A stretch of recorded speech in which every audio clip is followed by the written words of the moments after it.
Oi pessoal, tudo bem? Professor César falando. Estamos aqui para mais uma aula de ensino remoto de emergência. Bom, gente, no último vídeo, então nós paramos aqui no item 2, né? Onde a gente vai relembrar aqui alguns dos conceitos importantes para a gente conseguir explicar as diferentes forças intermoleculares, ok? Bom, antes da gente continuar, eu queria falar um pouquinho sobre a forma como o tio vai conduzir as aulas. Não sei se vocês estão reparando, mas o tio vai falando devagar, né? Vai escrevendo junto. Eu poderia botar no slide lá rapidinho, eu até tenho lá no slide, né? Se você olhar lá, tá ali no slide, eu também tenho, eu vou acompanhando aqui. Mas o tio gosta de fazer assim, para você ir acompanhando a aula e você vai escrevendo junto comigo. Então eu vou fazendo bem devagarinho, de modo que você nem precise ficar, na maioria das vezes, parando o vídeo para anotar.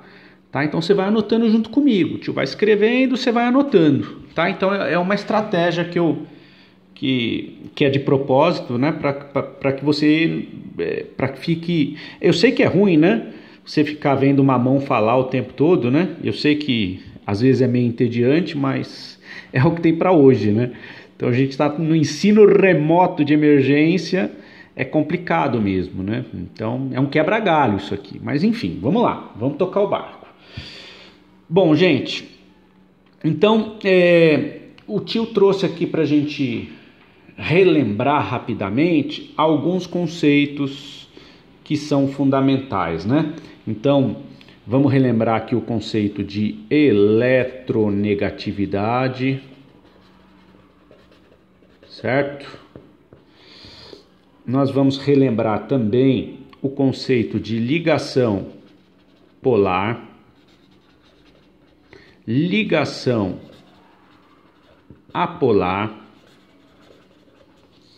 Vamos relembrar o que é uma molécula polar.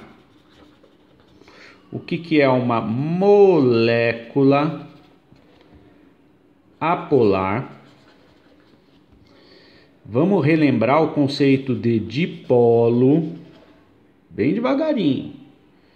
O conceito de momento dipolo. Vamos relembrar também o conceito de carga parcial real, certo? E aí, para a gente trabalhar com dipolo, momento dipolo, por exemplo, tem geometria envolvida, né? Vetor também envolvido, então vamos ter que relembrar algumas coisas nesse sentido, tá bom? Então vamos começar aqui com eletronegatividade. Vamos relembrar o que é eletronegatividade. Vamos lá, ó. Vamos colocar uma definiçãozinha. Eletronegatividade. Professor, o que é eletronegatividade? Vou colocar aqui uma definição para você. É a habilidade que um átomo tem,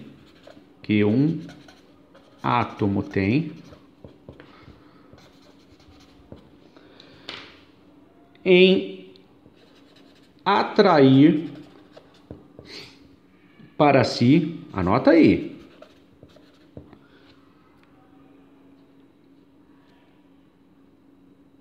elétrons. Opa, acho que eu cortei a palavra elétrons. É a habilidade que um átomo tem em atrair para si elétrons em certa molécula.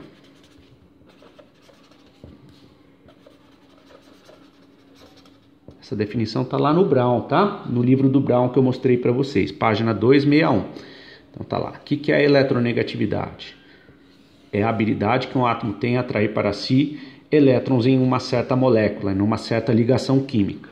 Vamos dar um exemplo para você entender o que é eletronegatividade. Olha lá. Então, na ligação química entre o hidrogênio e o flúor, formando o ácido fluorídrico ou o fluoreto de hidrogênio, né? Se a gente dá um zoom nessa ligação química aqui, ó, você vai ver a ligação ocorrer por meio do compartilhamento de elétrons, né?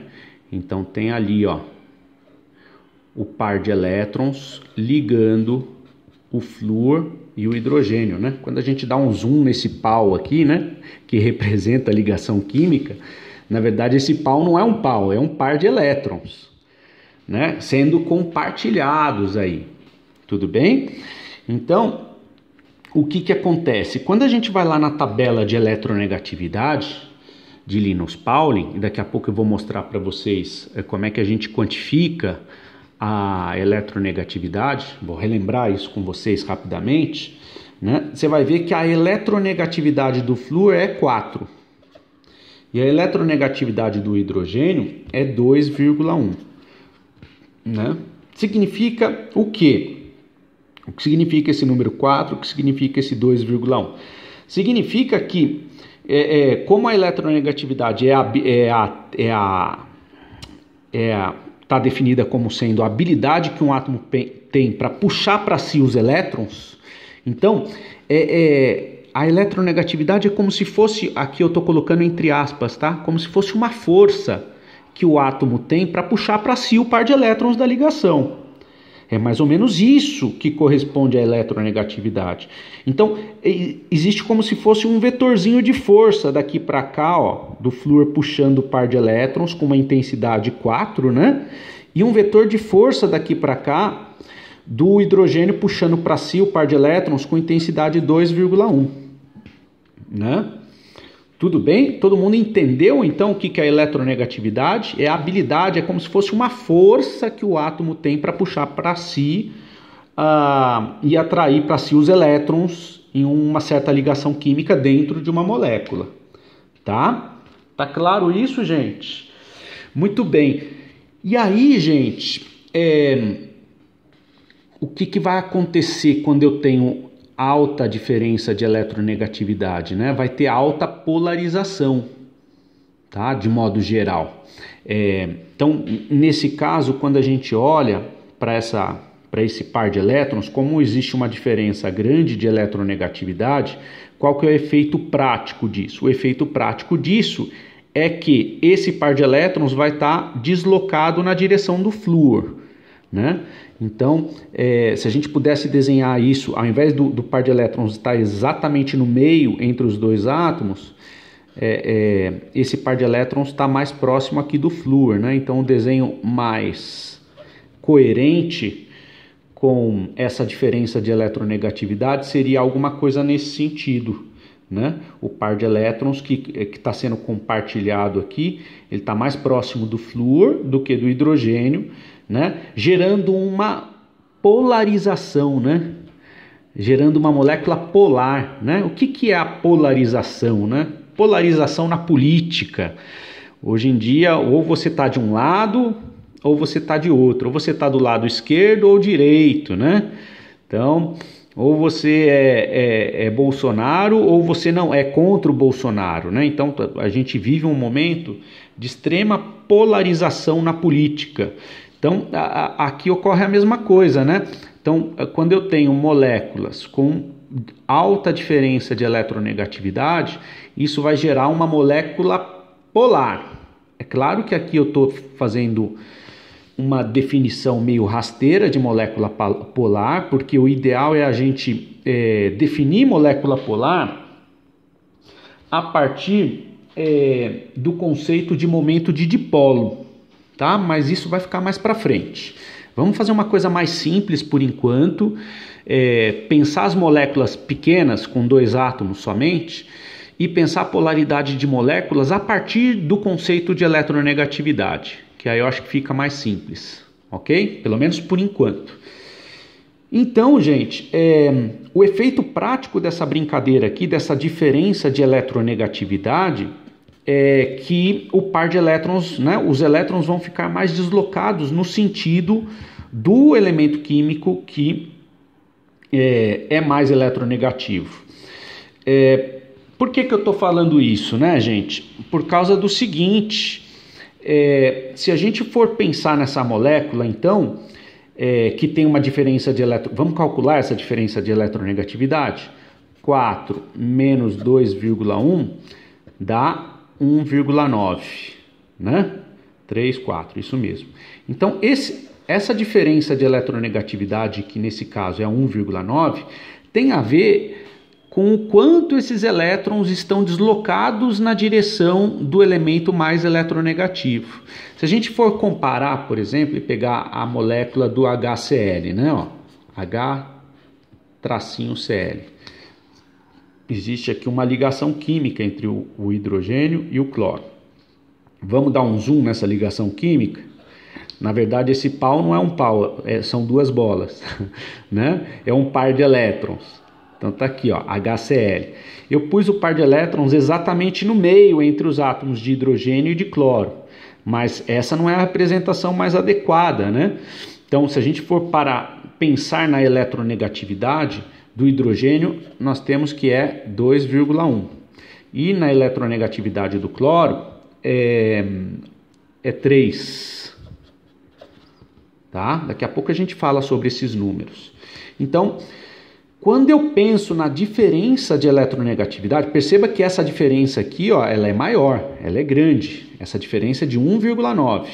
Né? A eletronegatividade do flúor é 4, a do hidrogênio é 2,1. Aqui, a eletronegatividade do cloro é 3 e do hidrogênio é 2,1. Então, existe um vetor de força para cá com intensidade 2,1 e um vetor de força para cá com intensidade 3.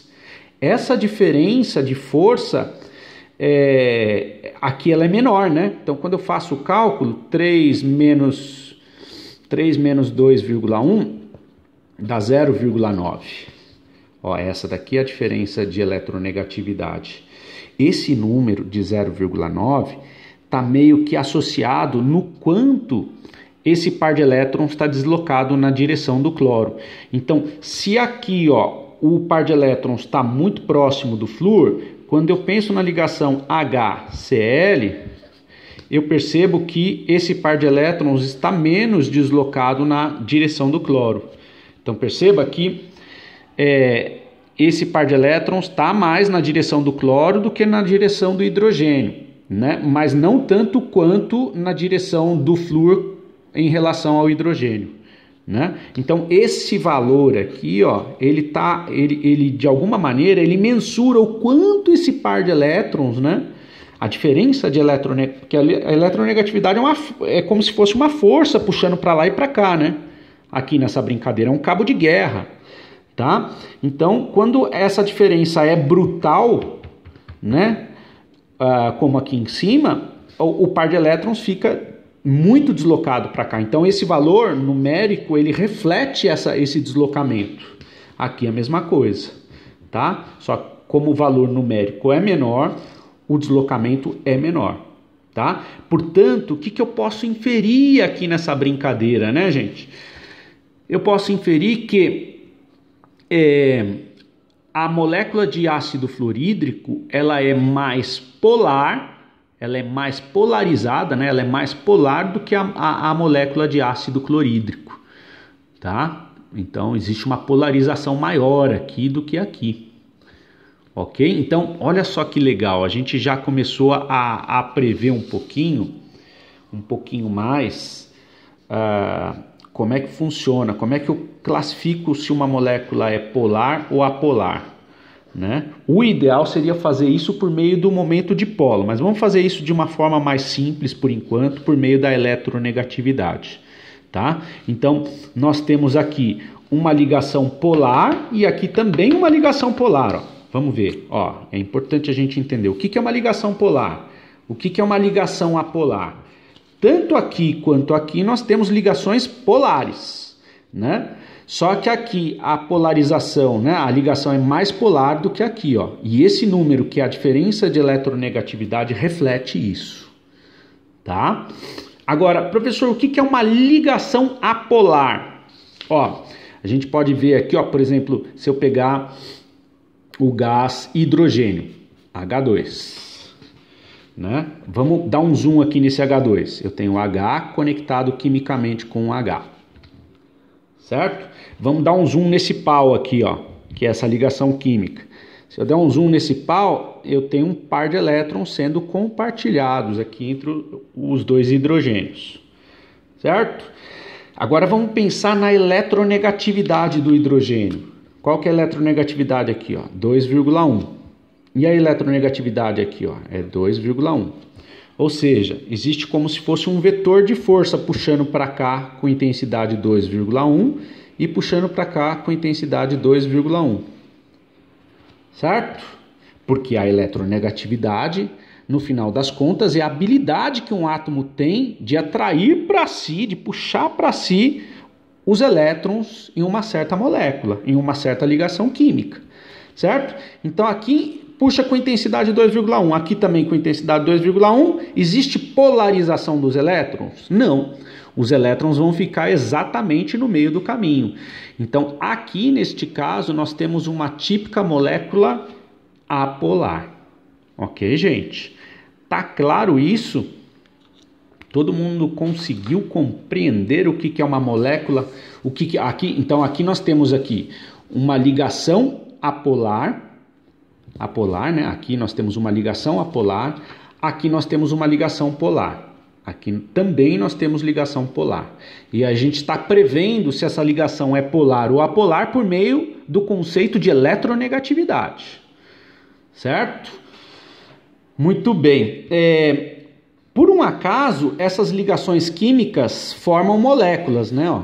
Então aqui nós temos uma molécula polar, aqui nós temos uma molécula polar e aqui nós temos uma molécula polar. Então já sabemos também o que é uma molécula polar. O problema aqui na brincadeira é que às vezes uma molécula ela é composta por mais de 2 átomos. Então aí eu preciso levar em consideração outras coisas, que nesse caso a gente vai ver mais para frente, tem a ver com o momento de dipolo. Tá? Então vamos começar com moléculas simples primeiro e com ligações simples primeiro, né? Com ligação química aqui bem simplesinha, para depois a gente vai melhorando o nosso modelo, tá bom? Tá claro tudo isso daqui? Todo mundo conseguiu entender o que é a eletronegatividade, o que é uma ligação polar? Então aqui eu tenho uma ligação polar, aqui também uma ligação polar. Por que aqui é polar e aqui é polar? Porque há uma polarização do par de elétrons, por conta da diferença de eletronegatividade. Aqui também existe uma polarização do par de elétrons, por conta da diferença da eletronegatividade, que é a tendência que o átomo tem para puxar para si o par de elétrons. Certo? Esse valor numérico está associado com quanto que... né, quanto que esse par de elétrons está polarizado. Então, dá sim para eu, a partir desse valor numérico, predizer o quão polar é uma molécula. Tá? Mas você vai ver que quando a gente pegar moléculas mais complexas, não dá para fazer por eletronegatividade. Vamos fazer por momento dipolo. Tá? Tá claro isso então, gente? Todo mundo compreendeu aqui inicialmente o conceito de molécula polar, ligação polar, ligação apolar, eletronegatividade? Bom, então vamos avançar no conceito de eletronegatividade, né? Vamos melhorar essa questão aqui agora. Então, o que é eletronegatividade? Não é a habilidade que um átomo tem de atrair para si os elétrons? Muito bem. Como que a gente mensura a eletronegatividade? Como é que eu obtenho aqueles valores? Então, existem algumas maneiras de quantificar a eletronegatividade. Eu vou trazer aqui para vocês 2 das principais, né? Existe a eletronegatividade que foi quantificada de acordo com Robert Millikan e aquela de acordo com Linus Pauling. Eu vou apontar aqui pro computador para você ver os valores aqui, ó. Claro que a gente não vai ficar retomando isso no detalhe, porque vocês já devem ter visto isso, é matéria da Química Geral 1, eu só estou retomando para a gente poder avançar. Tá aqui os valores para o flúor, né, para o oxigênio, para o nitrogênio, para todos os elementos da tabela periódica. Esses valores foram determinados a partir de Robert Millikan, tá? Eletronegatividade de acordo com Robert Millikan. Se você observar, o Linus Pauling também determinou a eletronegatividade, tá? Por um outro caminho, tudo bem? 4 para o flúor, 3 para o cloro. Eu usei aqueles dados lá de acordo com Linus Pauling, ok? E aí, se você comparar as duas tabelinhas, não sei se vai ficar bom aqui para enxergar, mas os valores são muito parecidos. Se a gente comparar a tabelinha do Millikan e do Linus Pauling, né, a eletronegatividade aqui do flúor, segundo o Millikan, é 4,2 aproximadamente. O do Linus Pauling é 4. O do oxigênio aqui, segundo o Millikan, é 3,6. O do oxigênio aqui para o Linus Pauling é 3,5. Então os valores são muito próximos. O do cloro aqui para o Millikan é 2,9 aproximadamente. O cloro aqui para o Linus Pauling é 3. Tá? Então é muito legal você perceber que são muito parecidas as determinações, né? São métodos completamente diferentes para determinar a eletronegatividade, né? Mas obtém resultados bem próximos. Como não é o propósito aqui ficar adentrando muito no conceito de eletronegatividade, de como é que ele foi determinado experimentalmente e tudo mais, de um jeito ou de outro, eu vou trazer brevemente o método do Robert Millikan, que é bem intuitivo, bem fácil de entender. A determinação da eletronegatividade pelo método de Linus Pauling, ela é mais complicadinha um pouco e menos intuitiva, então eu não vou entrar aqui no momento, tá? Acho que não vale a pena, porque é uma matéria que você já deveria ter visto e aí a gente não vai retomar isso. Mas aqui, só para a gente entender, a quantificação da eletronegatividade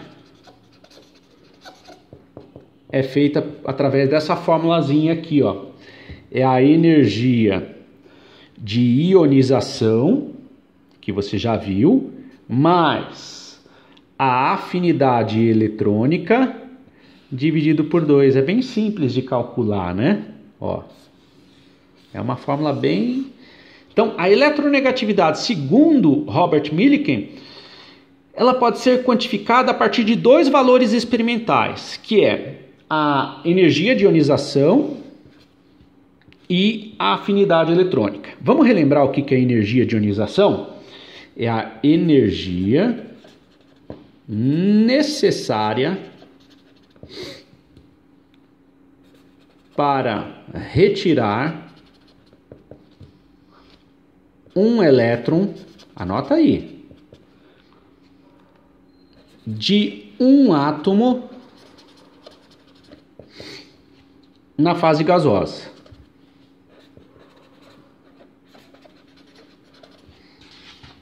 Agora vamos relembrar aqui o conceito de afinidade eletrônica. É a energia liberada quando um elétron é adicionado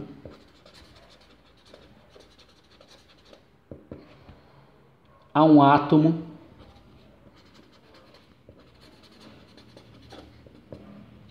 na fase gasosa.